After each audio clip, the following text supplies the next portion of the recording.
Salubungin ang sinag ng araw sa silangan. Tanggapin ang mga biyayang hatid. Ang dokumentaryong ito ay pinamagatang bilang ang kaunlaran sa pagtangkilik at pagpapalawak ng wikang Pilipino. Pasalamatan, ipamahagi. Ang dokumentaryo na ito ay mas papalalimin pa ang ating pag-unawa at pagpapahalaga sa kahalagahan ng wikang Pilipino o mas kilala rin bilang ating mother tongue.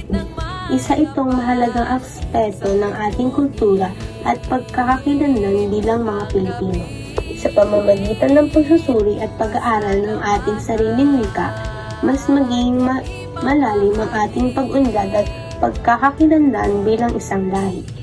Ang layunin ay ang mga sumusunod. Ang dokumentasyon na ito ay naglalaman ng iba't ibang kaalaman tungkol sa buwan ng wika.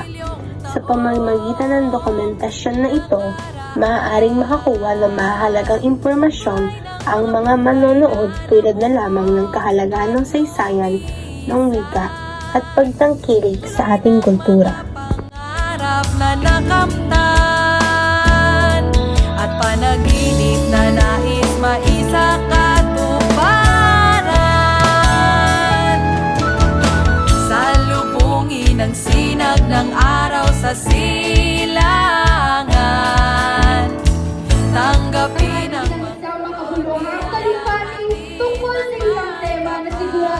Ang pagdiriwang ng buwan ng wika ay naganap noong ika-30 ng Agosto, taong 2023 sa Auditorium Centennial Building sa Jose Rizal University. Nagkaroon ng talakayan na si Ginoong Juan Manuel Banquito tungkol sa paksang mga wikang katutubo ni June sa pagtuturo at praktika ng saliksik. Tinalakay doon ang kasaysayan at kahalagahan ng wika ng Pilipinas. Sa sumunod na nangyaring talakayan ay ang Dagliang Talumpati. Dito ay may mga kalahok na mag-aaral na iba't ibang mga seksyon at grado na aakyat sa entablado. Mayroong inaabot ang mga nasa entablado ng isang kahon at ito ay mga laman na pira-pirasong papel at may mga nakasulat dito. Ang hamon nito ay dapat kailangan magbahagi ng kalahok o mag-aaral ng kanilang mga opinyon o anuman ang kanyang iniisip tungkol dun sa kanilang mga nabunot. Kailangan ang kanilang mga nabunot ay iuugnay sa pagdiriwang ng buwan ng wika at ito ay sasabihin sa harap ng madla. Ang pagkatapos naman sa Dagliang Talumpati ay ang pagbibigay ng gantimpala sa mga nanalo o kalahok o mag-aaral na may caption na Dagliang Talumpati. Pagkatapos ng pagbibigay ng mga gantimpala ay tumungo na sa mga nanalo sa aktwal na pagbabalita. Pagkaakit sa entablado ng mga aktwal ng pagbabalita ay nagpakita ang dalawang grupo ng kanya-kanyang kakayahan sa pagbabalita. Iba't ibang pamamaraan ang kanilang ginawa o pinakita sa pagbabalita. Tanggapin ang mga biyayang hatid ng may kapal. Salubungin ang sinag ng araw sa silangan.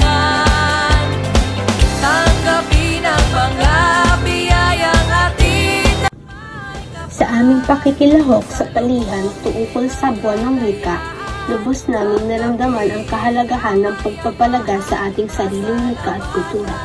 Natutunan namin ang wika ay hindi lamang simpleng paraan ng pag-uusap, kundi ito rin ay buhay na bahagi ng ating pagkakakilanlan bilang mga Pilipino. Sa bawat tula at sanaysay na aming binasa, aking napagtanto ang kayamanan ng ating panitikan at ang bisa ng mga salitang nagpapahayag ng damdamin at karanasan ng ating mga kababayan. Hindi namin malilimutan ang mga pagkakataong ito na nagbibigay inspirasyon sa akin na mas pagyamanin ang aking kaalaman sa Pilipino at itaguyod ang pagmamahal sa ating kultura. Sa mga pagtitipon at talakayan, kami nagkakaroon ng mas malalim na pangunawa sa kahalagahan ng wika sa panghubog ng ating lipunan. Ang buwan ng wika ay isang mahalagang pagkakataon upang ipakita ang aming suporta at pagmamahal sa ating pambansang wika. Salubungin ang sinag ng Ang rekomendasyon ng pangkat na ito ay makagawa pa ng iba't ibang programa na ang tema ay tungkol sa wikang Pilipino upang mas pagtangkilik ito ng mga Pilipino sa pamamagitan ng programa na naglalaman ng iba't ibang impormasyon na maaaring magpalawak sa isipan ng mga mamamayan.